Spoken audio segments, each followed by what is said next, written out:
MI को support करा, वो बच्चे बेल गए। बच्चे आ गए, जायसवाल रगड़ रिया, 5 बॉल पे 22 रन मार दिए। बुर्रा चिढ़ा रिया, वो हार्दिक भाई चिढ़ गए। एक और बच्चा आ गया, बुमराह भाई पहली बॉल पे विकेट कर देंगे, वो पहली भाई छक्का मार दिया, बुमराह की चिक्की निकाल दी। हार्दिक भाई बोल रहे ले रिया क्या, वो प्लेयर ने मार मार के रबड़ बना दिया, सही में ले ली। सब एक दूसरे को गाली दे रहा है। आरआर ने 150 बना दिए, एमआई खेल रही, रोहित भाई अकेले ही मैच जीता देंगे। वो 5 ओवर में 5 विकेट हो गए।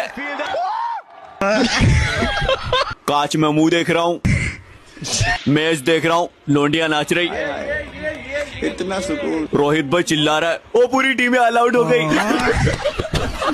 वो बच्चे मैच जीता गए। तो आप फॉलो कर लो, अगले मैच में भी ऐसे ही सपोर्ट करूंगा।